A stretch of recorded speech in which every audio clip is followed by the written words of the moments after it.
네, 반갑습니다. 오늘은 김동건 교수님의 그리스도론의 역사 6장 양성 그리스도론의 유형들 우리가 함께 보려고 합니다. 양성 그리스도론의 유형들에서 양성이라고 하는 것은 바로 신성과 인성을 의미하는 것인데요. 우리가 예수님을 고백할 때 예수님은 정말 하나님이시다라고 그렇게 고백하잖아요. 그러나 또 예수님은 진짜 인간이셨다라고 말하기도 하고요. 그 신성과 인성입니다.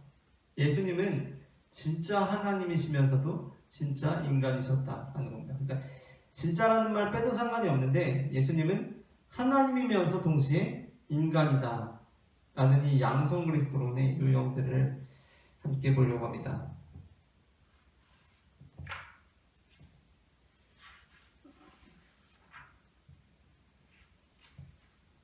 일단 이 부분에서 잠깐 언급하고 싶은 부분, 단편적인 부분들을 한번 보고 싶은데요.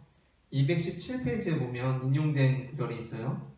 그가 인간 육체를 입은 것은 창조주로서 육신을 새롭게 함으로 자신 안에서 그것을 신화하고 그로써 우리 모두를 그를 닮게 하여 하늘나라에 들어가게 하기 위함이다. 신화한다 라는 것은 이제 하나님이 된다는 거죠. 하나님이 되고 또 우리 또한 하나님이 되게 하려고 하신다라는 겁니다. 218페이지 중간쯤 보면은 두 번째 문단의 마지막 절, 말씀이 사람이 된 이유는 우리를 신으로 만들기 위함이었다 하는 이런 주장들, 아타나시우스의 주장인데,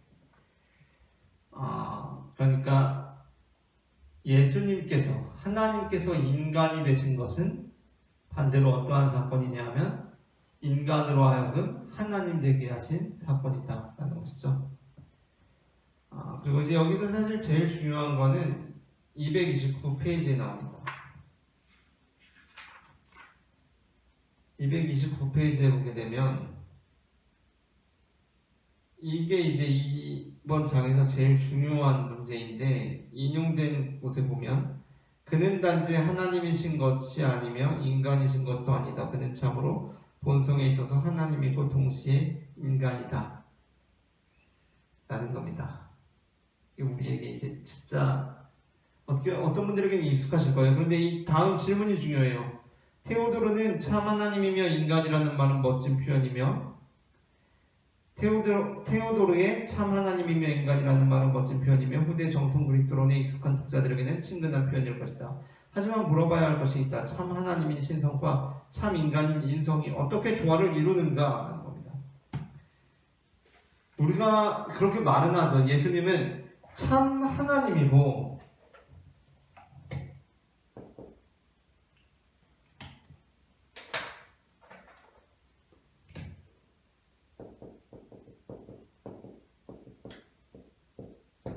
또 참 인간이다.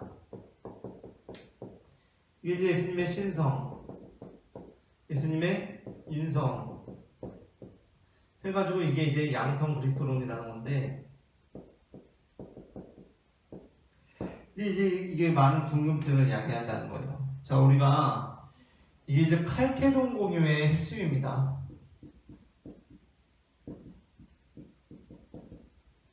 우리가 그 이전에 니케아 공유회에서는 우리가 다뤘던 것이 뭐였죠?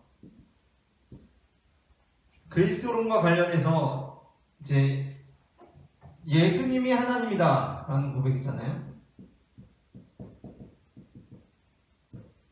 예수님이 하나님이다 라는 고백이 등장하니까 유일신, 당시 이제 이스라엘 민족들 유대인이죠. 유일신을 믿는 입장에서는 예수님이 하나님일 수가 없거든요. 그렇죠? 그러니까 이게 그리스도론이라고 한다면 이 둘이 이제 융합이 되기 위해서 필요했던 것이 무엇이냐면 바로 유일신과 그리스도론을 어떻게 이제 잘 융합을 시킬 거냐, 이게 바로 삼위일체론이죠. 왜? 하나님은 한 분이어야 하는데 예수님도 하나님이라고 하니까 어떻게 예수님이 하나님이냐 하는 것을 이제 삼위일체론으로 이제 그것을 어떻게 잘 융합을 해보고자 했던 것이 바로 니케아 공유의 작업이었고, 자, 삼위일체론인 건 알겠는데 잠깐만, 예수님은 인간이었잖아 라는 게 되는 겁니다. 예수님은 인간이었잖아. 인간이었는데 어떻게 하나님이야? 라는 거 되는 겁니다. 인간이었는데 어떻게 하나님이야? 이게 바로 이제 양성 그리스도론으로 이제 연결이 되는 거죠.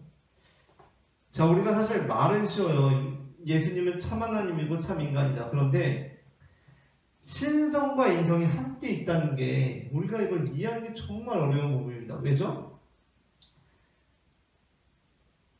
신은 다른 말로 하자면, 신을 다른 말로 표현하자면 뭘까요?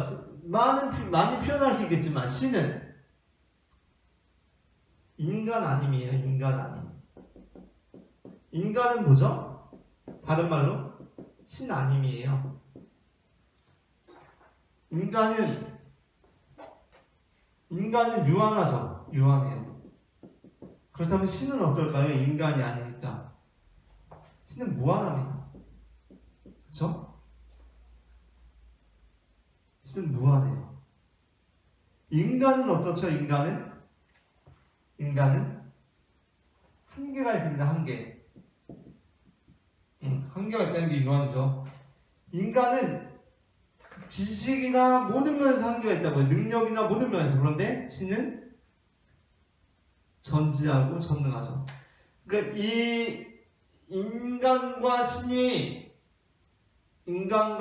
이 구성하고 있는 요소들이 전적으로 다른데, 예수님께서 참 하나님이고 참 인간이다. 신성과 인성을 동시에 가지고 있다. 양성이다. 라고 하는 것을 어떻게 이해할 수 있느냐라는 겁니다. 여기에서 이제 수많은 주장들이 펼쳐지기 시작했고, 결국에 정리되었던 것은 무엇이냐면, 두 본성이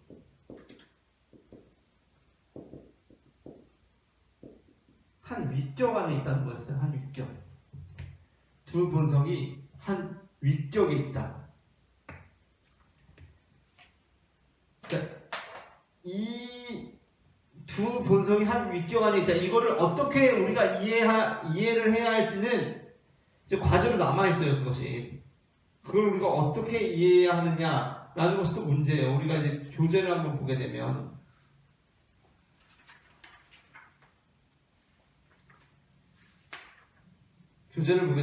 이제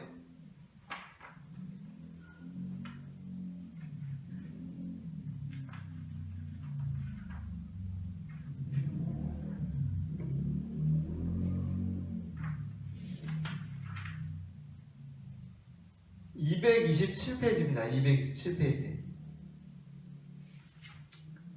227페이지에 보게 되면 이렇게 지적하고 있어요.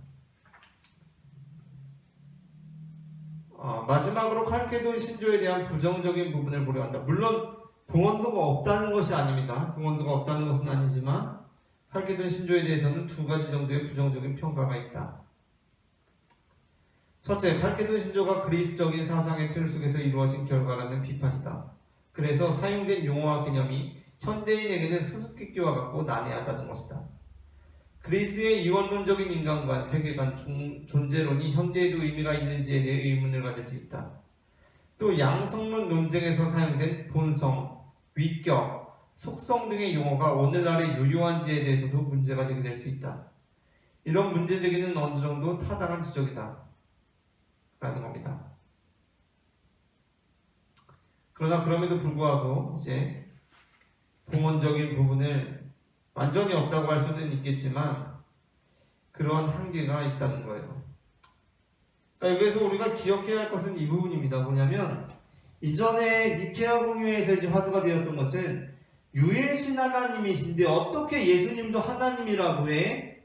그렇다 보니까 이제 삼위일체론이 발전되는 방식으로 나아갔던 것이고, 이제 이후에는 잠깐만, 근데 예수님이 하나님이라고? 예수님은 인간이잖아 라고 하는데 인간 아닌데 라고 할 수가 없잖아요. 그렇죠? 예수님은 인간이시니까. 인간인데 어떻게 하나님이야? 라고 하면서 이제 양성 그리스도론이 발전되는 방식으로 나아갔다. 그래서 그 결과로 두 본성인데 한 위격이다 라고 이렇게 정리를 했으나, 신은 인간 아님의 다른 말이고 인간은 신 아님의 다른 말인데, 이 둘이 어떻게 서로 조화되어 갈 수가 있겠는가 라는 부분은 여전히 문제로 남는다라는 것입니다.